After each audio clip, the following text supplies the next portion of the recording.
ایک غریب محتاج ان کے پاس آیا اور کہنے لگا کہ میں بہت ہی غریب اور پریشان حال ہوں،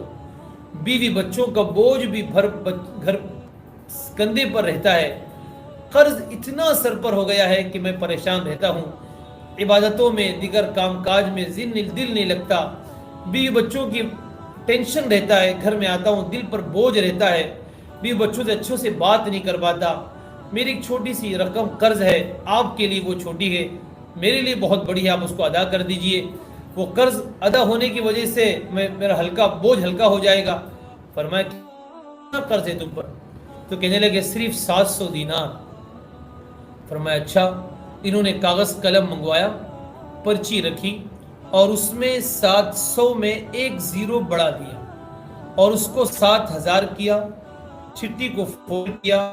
اور اس بندے سے کہا کہ دیکھو فلاں جگہ ہمارا محاسب بیٹھا ہوا ہے، ہمارا اکاؤنٹس جو چیک دیکھتا ہے، اسے جا کر یہ چھٹی دے دو اور اسے کہو کہ میں نے کہا ہے یہ رقم آپ کو دے دے۔ وہ بیچارہ غریب کھڑا ہوا، اس کے تصور و خیال میں یہ تھا کہ اس میں 700 میری رقم ادا کرنے کے بارے میں لکھا گیا ہے۔ چھٹی لے کر خوشی خوشی محاسب کے پاس پہنچا۔ محاسب چائے زیادہ کیٹلی گرم، یہ کہاوت تو ہمیشہ کی ہے اور ہمیشہ مشہور کہاوت ہے۔ اس نے چٹھی کھولی، پوچھا بھائی کیا کام ہے؟ کہنے لگے کہ میں غریب پریشان کثیر العیال ہوں اور قرض کے بوجھ کے تلے دبا ہوں، میں نے حضرت سے کہا کہ 700 دینار کا قرض ہے مجھ پر، جو میرے لیے بہت بڑی رقم ہے، آپ کے لیے بہت چھوٹی رقم ہے، آپ اس کو ادا کر دیجئے، اللہ آپ کو دنیا آخرت میں اس کا بہترین بدلہ دے گا۔ اچھا آپ کو 700 کی ضرورت ہے،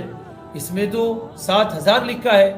تو یہ بیچارہ محاسب یہ سمجھا کہ شاید غلطی سے ایک زیرو ایکسٹرا کر دیا، تو یہ واپس ریٹرن چھٹی کو لے کر اس شخص کو لے کر آیا اور کہنے لگا کہ اس کو تو 700 کی ضرورت ہے صرف، اور آپ نے اس میں 7000 لکھ دیا، شاید غلطی سے ایک زیرو بڑھ گیا، اور آپ جانتے ہیں کہ ایک زیرو کے بڑھنے سے کتنی بڑی رقم بڑھ گئی، یعنی 90% رقم بڑھ گئی، اور اتنی بڑی رقم اس غریب کو دینے کی کیا ضرورت ہے، اسی تو اس کی ضرورت بھی نہیں ہے۔ عبداللہ ابن مبارک نے اپنے محاسب کی طرف دیکھا،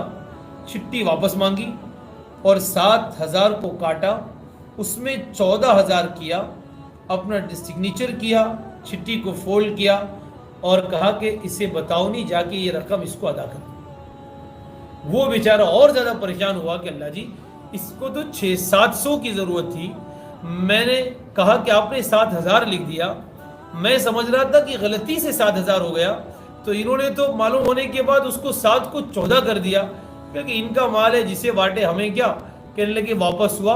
اور وہ بڑی رقم نکال کر انہوں نے اسے عطا کیا۔ وہ بیچارہ اس کے تصور وہم و گمان میں نہیں تھا، میں 700 مانگنے کے ارادے سے آیا تھا، 7000 لکھا ہے، مجھے پتا چلا، میں سمجھا چلو مجھے 7000 مل رہا ہے اور ابھی تو اس کا ڈبل مجھے دیا جا رہا ہے۔ وہ خوشی خوشی دعائیں دیتا ہوا روانہ ہوا۔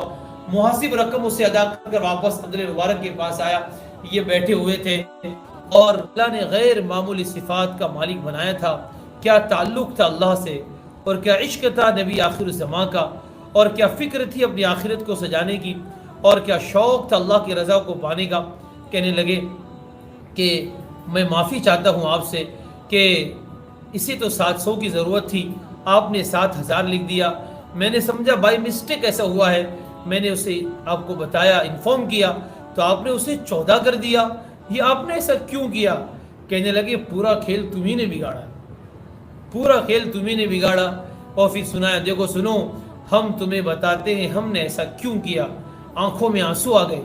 اور روتے ہوئے کہنے لگے میں تو اس وقت میرے نبی کی ایک حدیث پر عمل کر رہا تھا، میں تو اس وقت میرے نبی کی ایک حدیث پر عمل کر رہا تھا، میں نے میرے نبی کا یہ فرمان سنا ہے اور میں نے میرے نبی کا یہ فرمان پڑھا ہے کہ اگر کوئی مسلمان کسی مسلمان کو، اگر کوئی مسلمان کسی مسلمان کو اس کے وہم و گمان سے زیادہ اچانک خوشی پہنچائے گا، اگر کوئی مسلمان کسی مسلمان کو اس کے وہم و گمان سے زیادہ اچانک خوشی پہنچائے گا، تو اللہ فرماتے ہیں میں اپنے اس بندے کے لیے جنت سے کم بدلے پر راضی نہیں ہوں گا، اور میں اپنے اس بندے کے تمام گناہوں کو معاف فرما دوں گا۔ بس مجھے تو اس حدیث پر عمل کرنے کا اللہ نے بہترین موقع عطا فرمایا تھا، میں نے چاہا لو اللہ نے مجھے چانس دیا ہے، لہذا میں کیوں نہ ایسا کچھ کر لوں۔ اچانک اس مسلمان کو اس کے گمان سے زیادہ خوشی محسوس ہو، اس حدیث پر عمل ہو جاوے، اللہ میرے گناہوں کو معاف فرما دے اور اللہ میرے حق میں جنت سے کم بدلے پر راضی نہ ہو، تو میں نے اسے 7,000 کیا تاکہ اسے اچانک خوشی ہو۔ پیسہ ملنے سے پہلے تم نے اسے بتا دیا کہ اس میں 7,000 لکھا ہے، تو اب پھر میں نے اس سے اور زیادہ خوشی پہنچانے کے لیے اس رقم کو ڈبل کر دیا۔ اللہ یہ رقم مجھے دنیا آخرت میں عطا فرما دیں گے، لیکن اس حدیث پر عمل کی برکت سے جو خیر و انعام دنیا اور آخرت میں میرے حصے میں آئے گا وہ تو میرے نبی کی سچی زبان فرما گئی ہے۔ اللہ انشاءاللہ اس عبادت کو قبول فرما کر ہمیں اس خیر سے ضرور حصہ نصیب